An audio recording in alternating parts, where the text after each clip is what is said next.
Боржгон овогт нямын дуламжав. Миний тулсан амьдралын зарим дурсамж. Номын хэсгээс.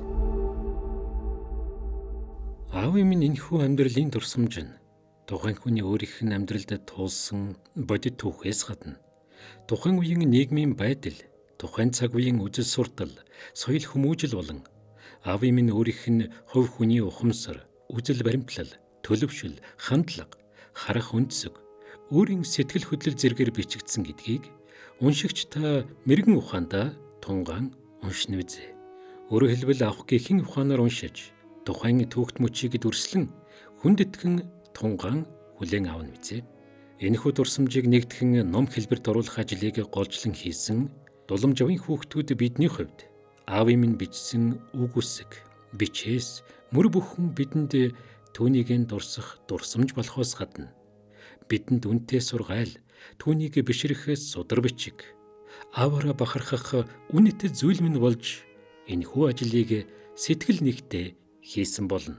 Цаашид бидний үр хойч үе маань үргэлжлүүлэн тэрлүүлэхэд тодорхой хувь нэмэр болох байхаа гэж бодож нэгтгсэн билээ.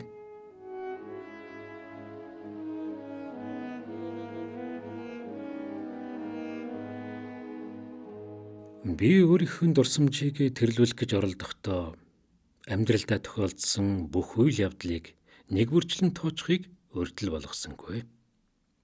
Зөвхөн зарим тод хэсгийг он дараалсан байдлаар маш товч гаргахыг хичээв. Миний бие бэлгийн тооллын 16 дугаар жарны 5 шар мингтээ усан бичин жилийн зуны адаг сар буюу аргын 1932 оны 7 дугаар сард тэр үеийн Цэцэрлэг мандлын аймгийн Богд хайрхан уулын хошуу, одоогийн Баянхонгор аймгийн Буу цагаан сумын нутаг Үлзийт хол гэдэг газар Боржгон овгийн малчин ард нямын гутгаар хүү болон төржээ. Миний төрсөн өдрийг яг тодорхой мэддэг хэлдэг хүн байдаггүй. Аав ээж, ах эгч нар маань зуны сүүл сарын ихээр л юмдаг гэж хэлдэг. Тэр үед аргын тооллыг хэрэглэж заншаагүй байснаас өдөр судрыг тодорхой мэддэггүй юм билээ. Орчлон хорвоо дээр эрдэнэт хүний тоонд багтах, миний биеийг тэм бий болгож өсгөж үндийлгсэн аав ээж хоёр шиг ач буянтан, эрхэм дээчүүтэн надад лав өөр байхгүй. Тэр дундаа ариун хевлээд 10 сар тээж. Би 12 сар тээлгэж илүү зовоосон нүгэлтэй гэдэг шиг арьс маха тастан төрүүлж, ангир шаргуургаараа амлуулж, амтад цагаан сүгээрэн цатгаж, цурам хийх нойроо хасаж, ам амс хийх чөлөө завгүй хөвн зөөлөн илгэндээ инхрилэн тэрж, уян налархай гараараа бөмбрүүлэн бөөцөөлөн аялгуу гიშгэлэл дуугаран бүвэлэн байж, намайг хүн болгож өсгөн төрнүүлсэн ээж минь ачтай дүйх зүрлэх юм энэ орчлонд даанч байхгүй зэ. Миний бие хайрт ээжийнхэн энэ их ач буянгийн өчүүхэн хэсгийг болохноо хариулах юмсан гэж хийдэмий мөрөөдөж явснаас биш. Тэргэд хэлчих томтой юм хийж чадаагүйдیں цаг ямагт харамсан шаналж явдаг билээ. Харин би төрснөөс хойш ээжигээ 60 гаруйхан наслаад ертөнцийн мөнх бусыг үзүүлж, бурхан болж, тэнгэр тайлах хүртэл бие сэтгэлийн багхан шиг зовоосон бол тэр л миний хийсэн буян болох байх та. Намайг ээжийн гэдсэнд төрөөгүй байхад хадны лам гэж олонд нэрлэгдсэн явуулын лам миний нэрийг хайрлсан юм гэдэг. Эхлээд Агван лувсан гэдэг нэртэй байгаад сүүлд нь одоогийн нэрийг хэн нэг нь өгсөн юм гинэ. Намайг ээжээс мэдлэхэд манайтай олон жил айл сахалт явж ижил дасал болсон нутгийн өвгөн санж болсон гэдэг хүн их барьж хөдсөн үлгийд боож авсан гинэ. Тэр алтан гартай ач тустай хүн. Миний ах эгч бид гурвыг гурвууланг нь их барьж авсан учраас бид тэр хүнийг нэрийн цээрлэн өн ээж гэж авгаалдаг. Багада жил бүр зориуд очиж золгодог байлаа. Өөхөх төрх хоёрыг адил гэдэг. Үнэхээр амарчсан хүнд мөчөд төрөх гэж байгаа ээжид минь өөрийнхөө бүх оюун ухаан, хүч мэдлэгээ зориулан гар сунгаж туслан эхүр хоёрын цагаан хүйг огтолж улаан цустай хотголдож байж хооронд нь салгаж шинэ хүнийг 2 гардан боож авна гэдэг асар их буянтай ажил болох нь ойлгомжтой. Тийм учраас тэр ач буянтанг хүнд итгэх нь зүүн хэрэг билээ. Энэ усан бичинжил Монгол уранд түмэн олон уймж өдий төдий хүний ам эрсэдсэн ихээхэн ээдэр бодлонтой зөвүүн жил болж. Ардын засгийн нөлөөгөөр эрх ян бэдэлж хэрэглэх нь эвдэгдэн. Түүнд хорссон феодал ангийн зарим төлөөлөгчдөр толгойлуулсан хэсэг бүлэг хүмүүс нэгдэн нийлж гадаадын хятадын харгас хүчний төрхрөлд дэмжлэгтэйгээр шин тулгар байгуулагдсан эрч хүчтэй хөгжиж байгаа ардын засгийг түлхэн унгах зорилгоор түүний эсрэг зэвсэг барин тэмцсэн ширэн үе байжээ. Тэр ширэн тэмцэл тулдааны үед миний наг цэцэг буюу ээжийн аав хилс хэрэгт хэлмэгдэн алтан эмээ харамсалтайгаар алдаж. Ардын засгийг талархан дэмжиж, элч төлөөлөгч нарт нь угсаа залгуулж үйлчлэн тусалж, шудраг үйл бүтээж явсан ямар ч гэмзэмгүй ариун цагаан ардыг үнэн мөнийг олж тунгааж нягтлалгүйгээр хувьсгалын эсэргүүчүүдийн хамт хоморголон баривчилж, өчиг мэдүүлэг авалгүй шууд буудан хороосон нь дэндүү хачирхалтай, дэндүү харамсалтай явдал байж. Энэ гинтийн жигшүүрт явдал өнөө маргаашгүй нэралах гэж байсан ээжид минь асар их гаслан зовлон учруулж, сэтгэл санаанд нь хүнд цохилт болсон нь гарцаагүй.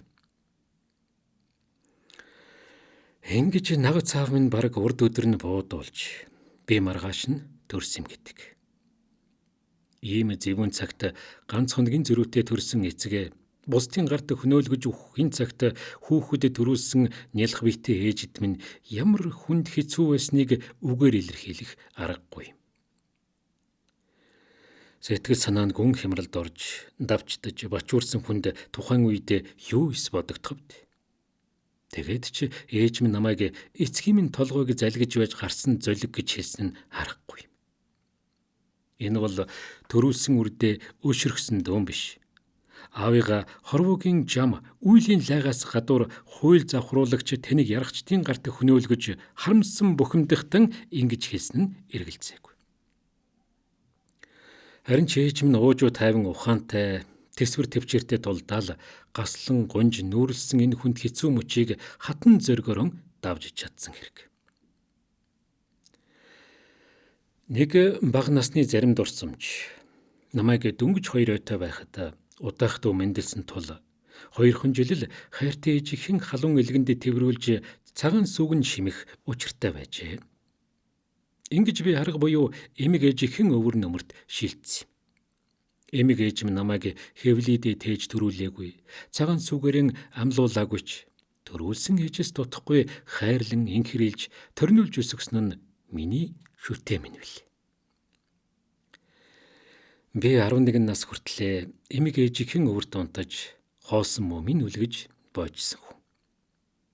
Ер нь миний өвөг эцэг эмэг ээж хоёр намайг ам шигийн хайрлаж, инхрийлж өсгсөн болохоор би тэр хоёрын энэ их хайр халамжийг хэзээч умартаж мартах ёсгүй.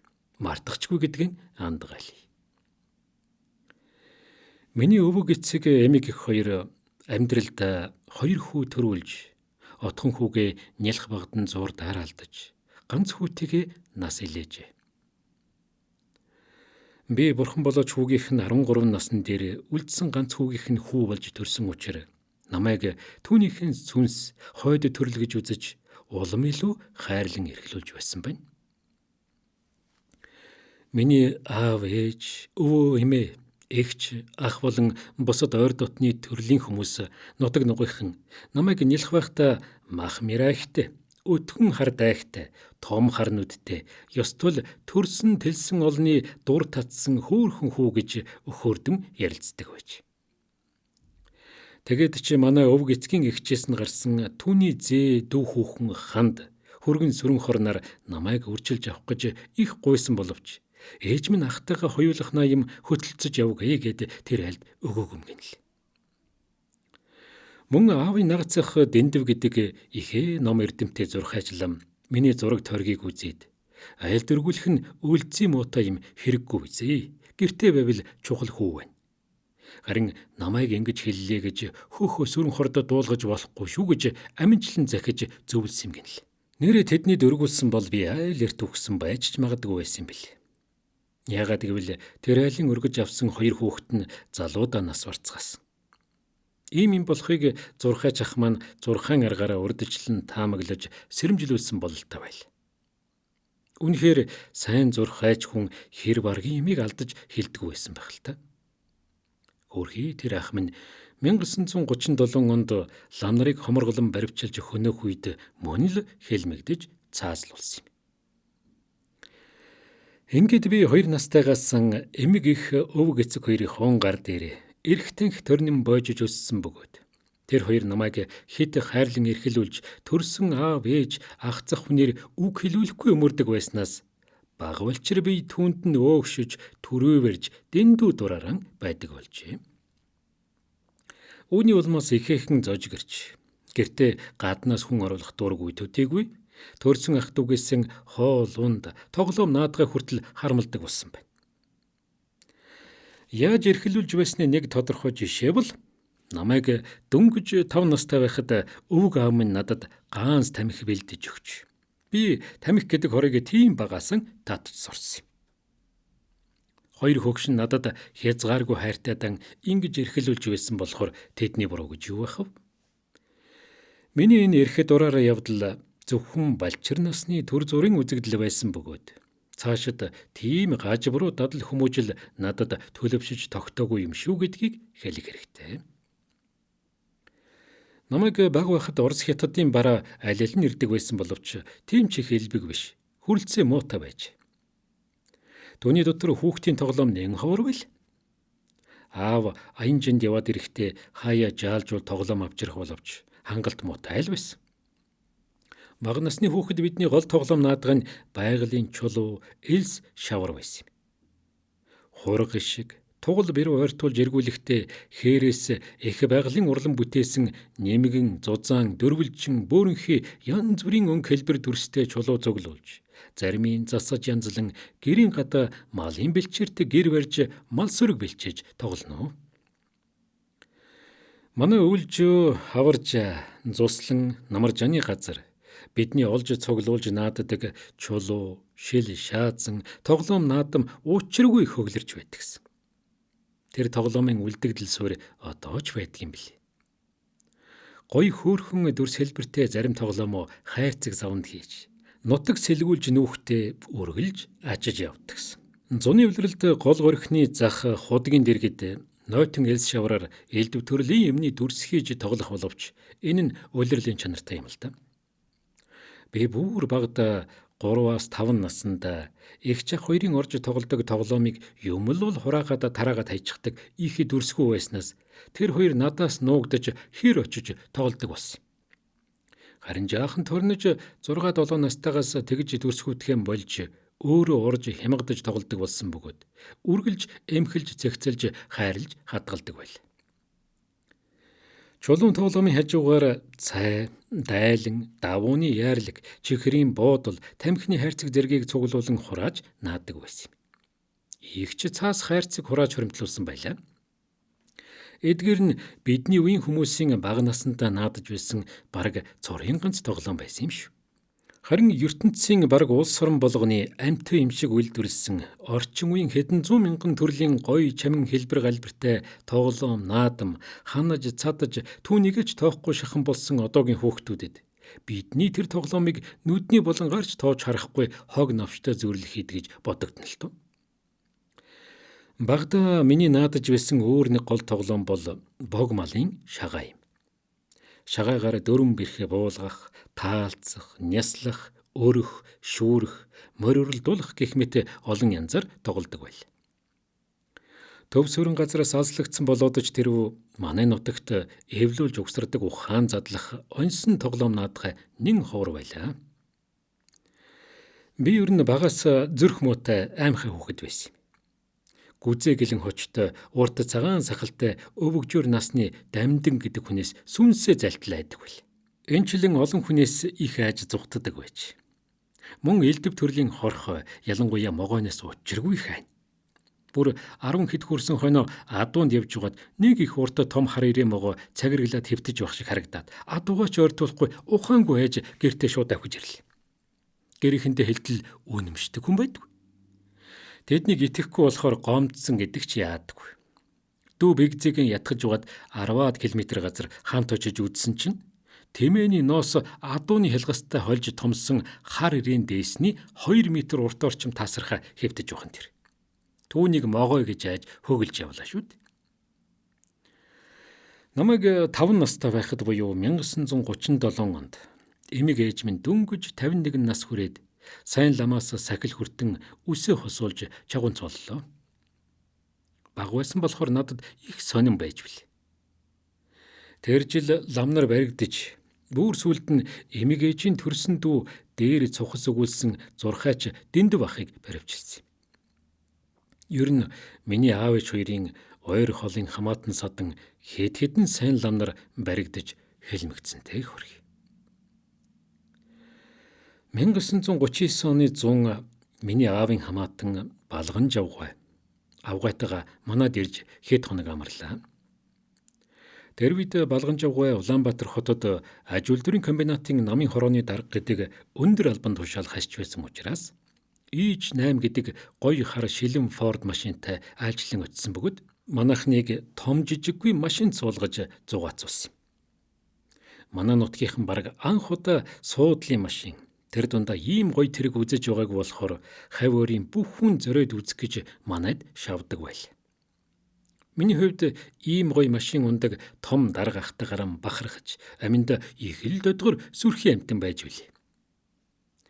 Энэ хүн сүүлдээ намын төв хорооны тэргүүлэгч гишүүн намын хянан шалгах төв комиссийн даргаар дэвшиж бүрч том ажил хийж байгаад 1941 онд мөн л хил сэргээр баригдаж 10 жилийн ял заагдан шийтгэгдсэн юм.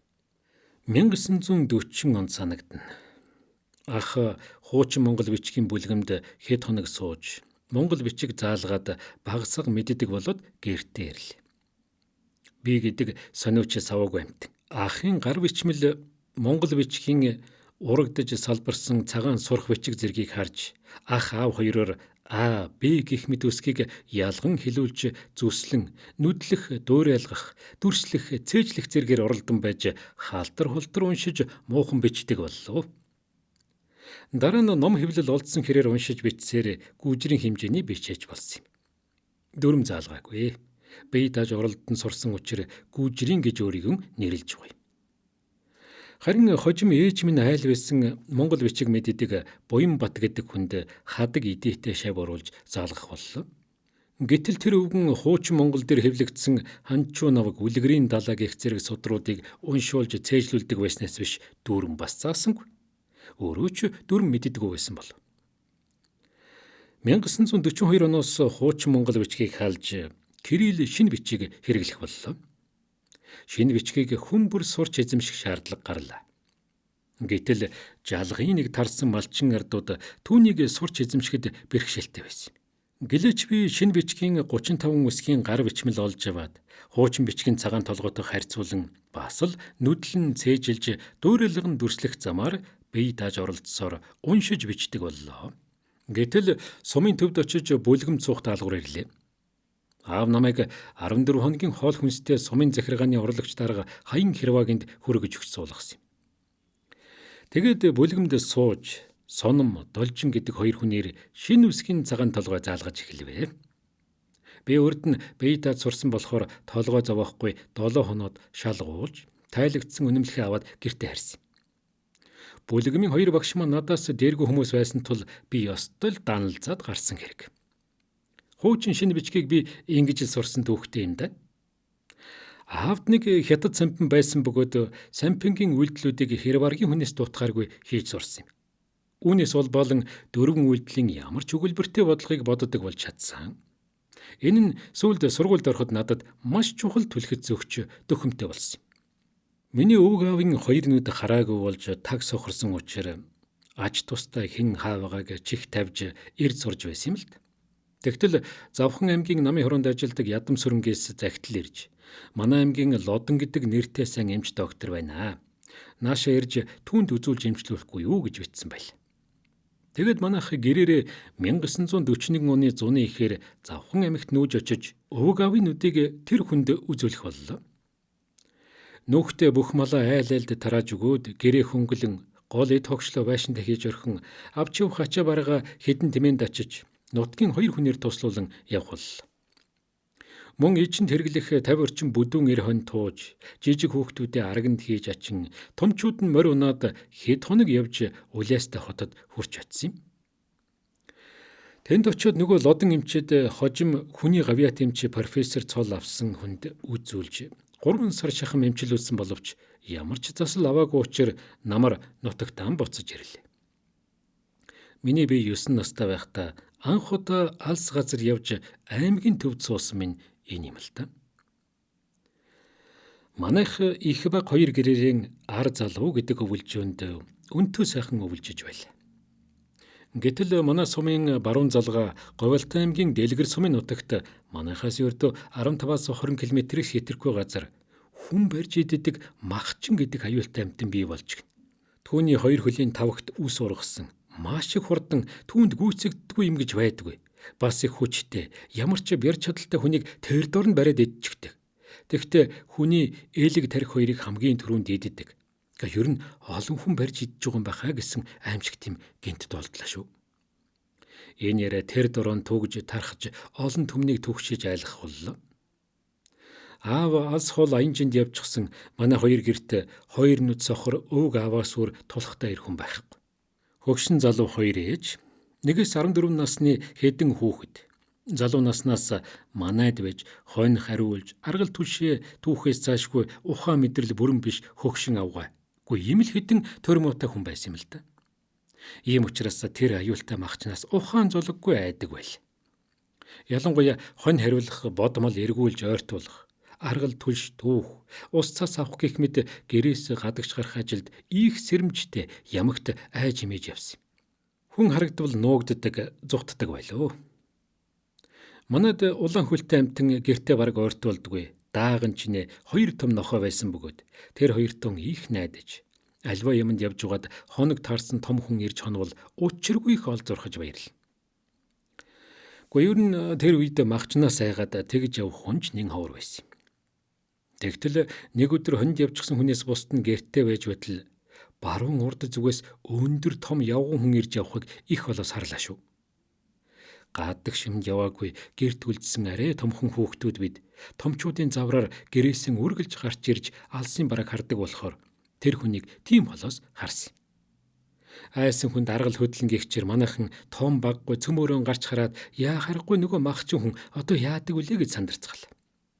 Гэтэл өвөг аав манай 2 нохой зонд нь бараг уучрыг олчих бах. Гэхдээ юмыг яаж мэдгүй. Та нар надад бүдүү модон мун бариулж орхиод гэртэн ор. Хаалганы завсар зайгаар харж угаад юугүй надад тулаад ирвэл дохиогоор би цохиод унахчих. Унамгч томчууд нь гарч ирээд юу барьснараа хайр найргүй цохиороо гэл. Хэмүнч арга барсан хэрэг шүү. Гэвч өвөг аав минь 2 нүдэнд юм харахгүй болохоос биш их овжин сэргэлэн хүн байсан юм да. Тэгтэл юугүй дөхөөд ирлээ. 2 нохойч өмнөөс нь ухс хийлээ. Сайн ажиглаа харсан чинь миний нэхийг элдчгээд үүрч авчирж өгчваа хаалдсан хочтой жаа буюу жамин гэдэг янхгэр том биетэй өвгөн байсан. Манайхан ч ноходоо дохио өгчөө дайрхан зогсоолоо. Ингэж манайхан хэд хоног айн түгшиж байж бил. Сүүл сонсоход нэг мэдрэл муутай балаа хүний дэми донгоссон үгийг нутгийн зарим хүн цуурхал болгож тараасан өөхт үндэсгүй худал зурхал байсан. Манай өвөг аав 2-3 жил хавгнж байгаад 1942 онд дөнгөж 56 нас хүрээд хорвоогийн хуурамчийг харуулan бурхан болж бидэнд асар хүнд гар зуучирч өнчрөл хагацалд унгалаа.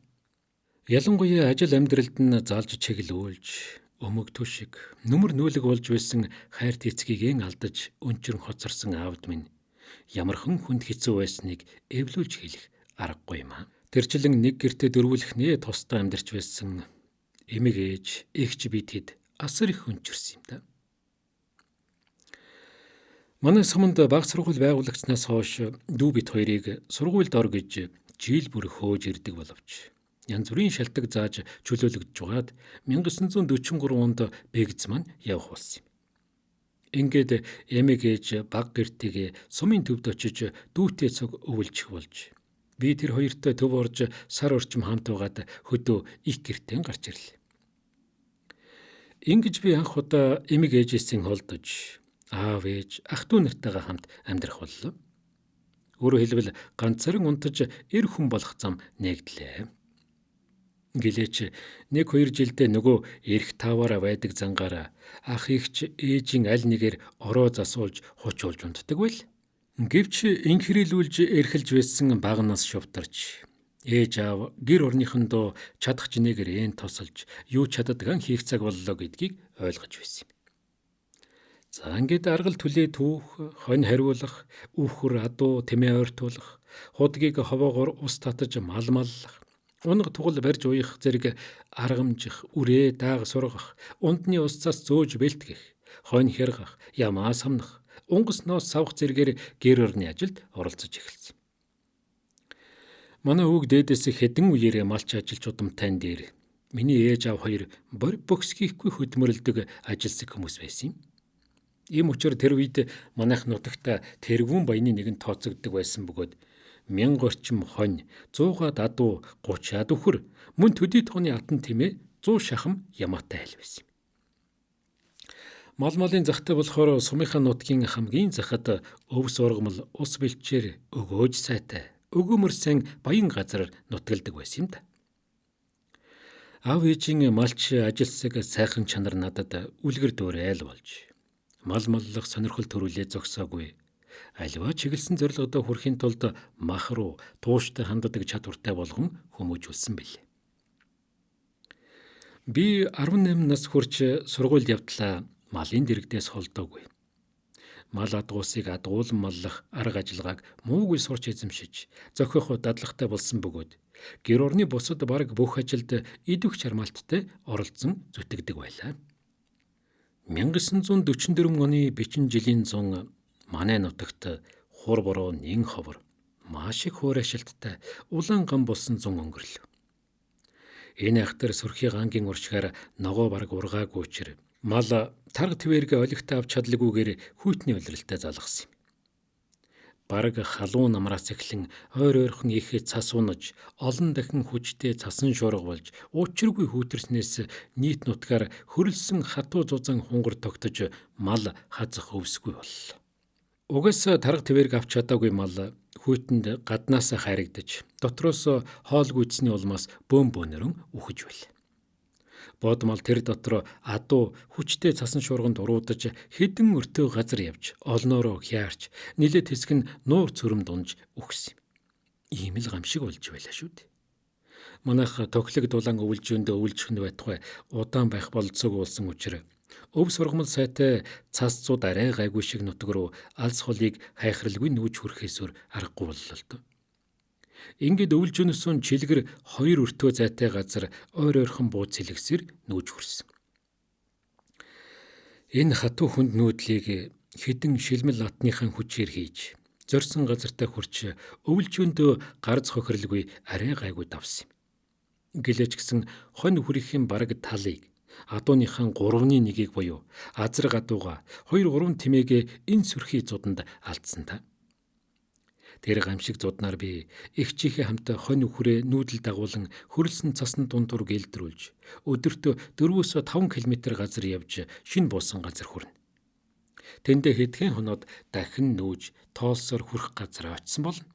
Хонь үхрээ өглөө эрт босгож энгэр бэл товгор гүдгэр газрын халз шуурсан хэсгэн цорхоо дагуулж зухиж буй өвс халслуулан бэлчээж аажуухан хөдөлж замд явж чадахгүй болсон муу мала төлөг борлох гэх мэт аргаар хүнд тэгнсэн тэмээндээ ачиж үхэж байгааг нь хаяхаас өөр аргагүй. Эр хоньны тохой шахам зузаан нэхээ үстэй, дээл, өмд, ханцовч өмссөн бүтэн үнэгний арьсаар зузаан хөнгөөр доторлсон хөдсөн малгай бүчилж, эсгийн өмстэй Монгол гутлын гадуур нэхээ, нохон арьсанд дэх-дэхти хөлтөө углан гол төлөв явхан гүгээд байхаар л хөлдчих гээд байдаг байсан. Хамрын үзүүр, хацар, хөл, гарын хуруу хайрагдах явдал ердийн л хэрэг байл. Ингэж алс хол хүрээмарал сумын зүүн хойно байдаг шарын нурууны оргио гэдэг нөмөр сайтай дулаан өвлжөнд очиж боллоо. Тэгэд тэнд өвлжсөн юм да. Тэнд цас ихтэйч шуурч хөрлөх нь арай баг. Хангай газрын өндөр уулын бүс учраа өв сургамал сайтай, мал үл хоолоор гачигддаггүй байл. Гэхдээ мал хөлөөрөө цас малтаж өвс олж иднэ. Хонь мал хариуланга хөр цасны дороос аргал олж түүх. Хадны хавирга хярган голчлох зэргээр түлээ олж түлнэ. Энэ бүх ажлыг гол төлөв агаа битээр хийн л дээ. Бас хажуугаар нь цагийн хахир хатуу, цасны хайрууд өртөө улаа залгуулах хүнд үүрэг ноогдноо. Аах тэр үргийг биелүүлэхээр аймаг руу айл олигтой морь тэмээг аваад явчихсан. Аав шуурганд уруудуулж алдсан адуу малаа ирж хайх, олох, үлдсний нь хумж ойртуулах гээд гэрийн бараа харах нь ховор. Агаа бит хоёр аргал түлшний хамт шуудаа хийж авч яваад цагаан өвс түүж авчирч бэлчээрт гачаадаагүй үлдсэн малдаа идүүлнэ. Ер нь л ажил мундахгүй. Яг ингэж нүүдэл суудал болж ядарч зүдэрч байх үеэр манайд олон жил болж ам бүлийн дансанд багтсан үлзий хөгшин тэнхэрхэж байгаад нас барж бас нэг ажил нэмлээ. Хавар уурхорж цас ханзармагц манайх уулнаасан бууж бэлд орж ирэн үүрмэг шар цохио гэдэг газар хаварж иж зуднаас үлдсэн бог малаа төллүүлээд бараг ногооноор нутагта буцаж нүүж ирсэн юмдаг. Алдар цуутай бичин жилийн зуудыг ингэж л давж гарсан бөгөөд харин зууд зулагтай гэж дахиад жилиг 100 эрт ногоо идэж мөнч сайхан болсныг мэдх. Энэ л үед юм уу да 1941-ээс 1942 оны хувьд хэдэн оныг мартажээ. Ээжийн ээжтэй буюу эмэг ээжийн хамт байдаг нагцах шир балчин хүнд өвдөж хэвтэрт орсны улмаас би тэднийд очиж хэд хоног хонь хариулж өглөө. Эмэг ээж минь эдэр залуу насанд эр нөхрөө хэлмэгдлийн хар шуурганд харамсалтайгаар алдаж хэдэн өнчин хүүхэдтэй хөөр хилэлтэй үлдсэн хүн бөгөөд тэр үед 2 хүүтэйгээд гурвуулхан амьдарч байсан юм. Гэтэл өрг толгойлсон хүн хүнд өвчнөр өвдөж хэвтэрт орсон төдийгүй байнга өргүүлж асарч сөглүүлэн бие сэтгэл зовоож нас дээр гарсан ээждээ туслах зав чөлөөгүй хүн байл. Ийм учраас хөөрхий эмэг ээж маань өрөвдмөр их ядарч шаналж байсан юм да. Тэр үед бид л очиж хань хамжаавалж туслахгүй бол өөрхийн туслахав. Тэгээд ч ээж аав хоёр намайг явуулж хэд хонуулсан хэрэг. Тэрнээс биш манай хоёр хоорондоо нэлээд зайтай газар нутгалдаг тул энэ хэд тэднийхээр тэр бүр очиж чаддаггүй багаасаа хол хөндий өссөн юм. Тийм учраас миний хувьд нагц эмэг ээжийнхээ тухай сайн мэддэггүй байлаа. Энэ удаа харин хэд хоног цуг байж түүнийг маш их хөрөвдөж хайрлах болж билээ. Намайг 15 нас хүртэл буюу өөрөөр хэлбэл 1947 он гартал жил бүр хэдэн зуун хонь хурганы ноос хяргаж, намар нь эр хоноо ахарлаж, наад зах нь 20-с 30-аад төмөр мэт хатуу сайхан эсхий тогтмол өгдөг байлаа. Хонь хурга ахарлах, ноос зулах, савах, эсхий хийх ажилд нутгийн сайн санаатай тусрахыг ардууд ядуу гуцуу амьдралтай хүмүүс ирж хонож унжин ажиллаж туслан тэдний хүчээр л амжилдаг байл. Тэд хөрхи энэ ажиллаар зогсохгүй адуу дэллэх, тэмээ нослох, унаг барьж уях, татаж өгөх, гүү саалгах, унаг тамгалах, ир хурга, бяруу үрээ хөнгөлөх, эмнэг сургах, аянчинд явах, бэлтгэл хангах, дагаж аянд явах, сурэлдэх, зэлтээс мушгих, томох, худгаас мал услах зэрэг бараг бүх ажилд оролцдог байсан юм. Тэдгэр хүмүүс ингэж ажиллаад хөлс шин авдаг байсны дээр манай аавч хоёрын нийцэрхийг сайхан ааш, зочломтгой чанар, элбэг дэлбэг хоолунд, идээ цагаа, арх архт тадагдаж манайд хэд хоног байж ажилдаг байлаа. Манайх эсхий хийх, хонь хяргах, мал хөнгөлөх, эмнэг тамгалах, гүүгээ эхэлж барих зэрэгт гадаа тусгай бэлдсэн тэргэн дээр тарган хонь гаргаж, махын чанж тавих, хэдэн тавг идээ засаж цай ундаа бэлтгэж, арх айрыг söгнөж, ерөөлийн бэлэг тэмбэрэлтээ сайхан үг үе үе хэлж, элбэг дэлбэг найр хийдэг. Түүнд нь болоод ч тэрүү олон хүн цугладаг. За тэгээд өдөш өрөө цагаан мод цүү хайж тоглодог сайхан уламжлалт тогтсон айл байлаа. Миний хувьд өөрийн чадлын хэрээр хонь хурганы ноос хэрэг хахирлах, унгас ноос савах, эсхий татах, хурга шиг тугал бэрүү хариулах, орой барьж уях, өглөө тавих, ялгаж буруулах, саахалтын хонинд нийлүүлэх, хонь хариулах, үдэд хотлуулж холбод цаалгах зэрэг өдөр бүр давтагдах ажлыг хийн. Түүнчлэн аргал түлш түүхээс эхлээд адуу малтай ноцолдох зэрэг бүх ажилд оролцдог болсныг дээр цухас дурдсан. Ер нь би 11-12 настайгаас адуутай хөөцөлдөж, ноцолдож эхэлсэн хүн учраас адуунд их хайртай, мөн эрэмгий болсон юм. Ялангуяа 15 хөрмөгцөө морь ургалах дур сонирхолтой хөтлөгдөн бас ч гэж муугүй урагч болсон. Аав минь өөрөө алдартай сайн урагч байсан болохоор намайг байн гурамшуулан хөхүүлэн дэмждэг. Өөрийнхөө суралцсан сайн урагч мороор адуу ургалуул сургадаг байлаа.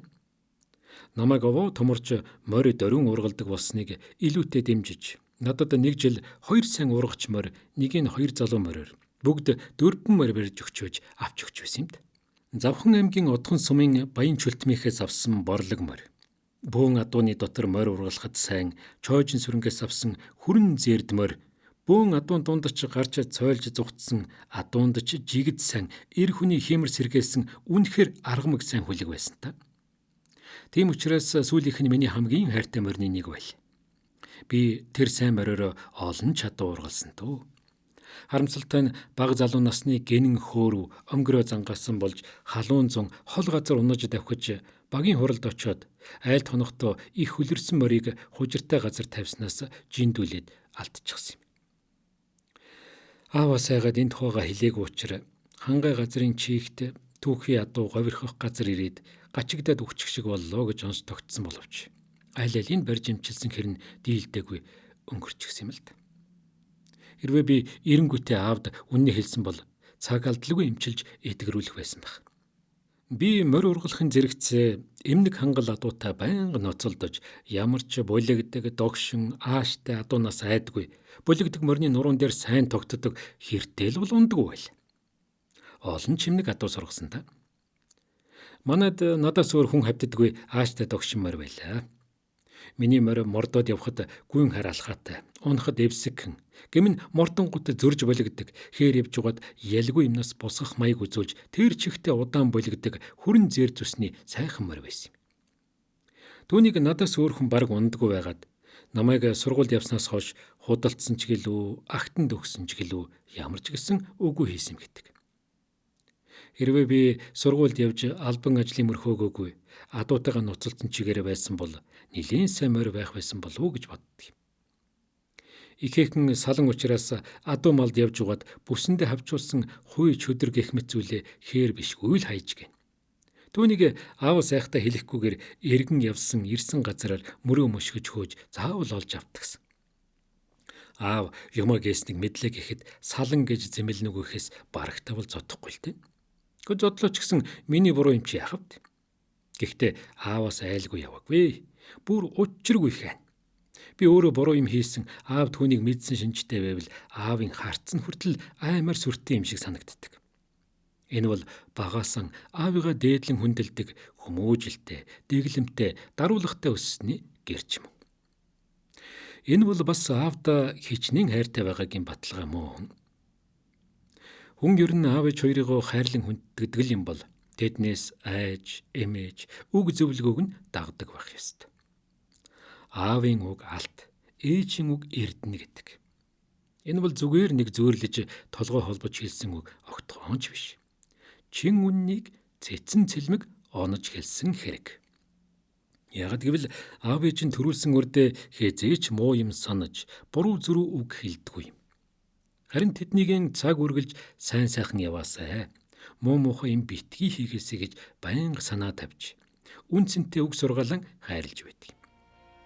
Ийм учраас аав ээжийнхэн энийг хайр инэрл, халамж анхаарлыг зүрх сэтгэлдээ насан туршдаа хадгалан санаж, амьдрал ахуйд мөрдөн биелүүлж байна. Тэгвэл өрн болж төрсний хэрэг бүтэж угаан тэр.